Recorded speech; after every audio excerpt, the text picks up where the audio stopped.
Roger's first language is, yes, I'll have apple pie with my order. He asks the McDonald's girls if he can have apple pie with their order before they ask him. And you know what Gene says when he goes into McDonald's? Can I have apple with their order? Hey, Lisa. Her name's not Lisa. I know, but if every time I say, hey, Lisa, she'll think that I dated a girl who looked just like her. She'll develop this unconscious need to win my approval, and from then on, it's cake. Damn.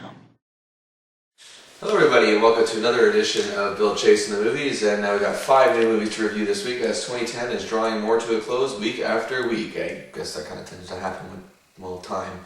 But anyway, the first film I'm reviewing this week is called Love and Other Drugs, and this is a new romantic comedy that is in a film that is really trying its hardest to be something more than it is.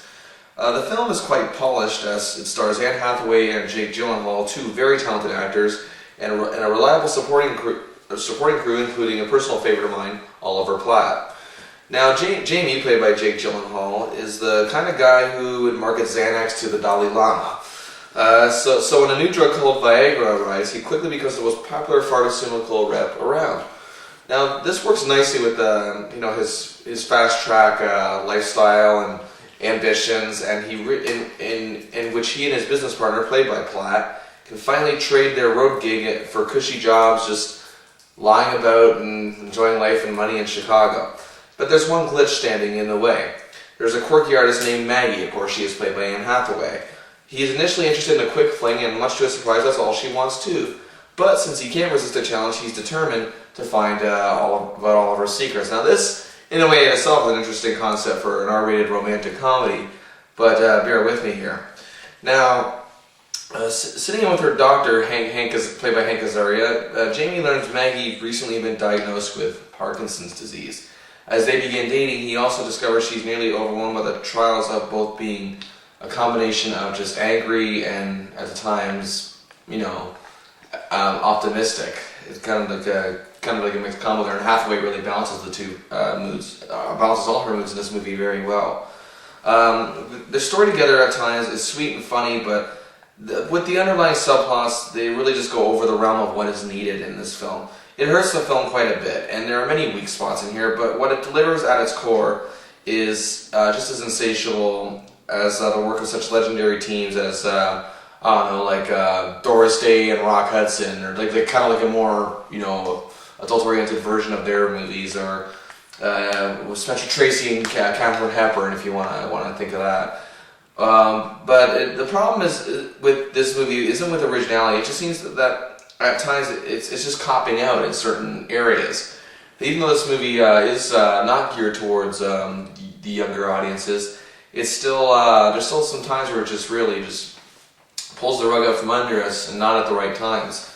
As I said earlier, this film is trying hard. It really is. And Edward Zwick clearly wanted to make this a film something that both fans and critics alike could enjoy and really get a lot out of it. But again, sadly, there is such a thing as trying too hard in films. Now, I had a lot of high hopes going into this movie, especially with some of the romance films that I've seen, or romantic comedies I've seen in the last year or so. Now, I'll grant you this year that there hasn't been many terrible romantic comedies, just merely most that are subpar and not good. At least that's a step up from what I've seen in the past.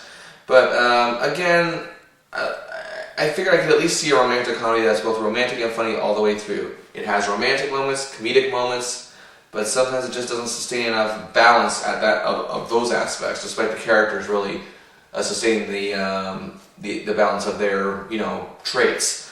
Now, Jake Gyllenhaal has proven to be a major talent in Hollywood, and Anne Hathaway has completely shed her Princess Diaries, Ella Enchanted label quite some time ago, and she continues to be just a rising star and rising talent every movie, it seems. Like, she is really, really good here, and I loved every minute of watching her. Also, I gotta say, Platt and Azaria are good here as well, as usual, not a surprise. I was on the fence here, and again, I know I get on the fence a lot with you, but I'm not copping out this time. I was on the fence, but again, I'm gonna recommend it due to the fact that the performances were good. The way that they tried to give their characters life was a great effort from all parties involved, so I gave Love and Other Drugs 3 stars out of 5.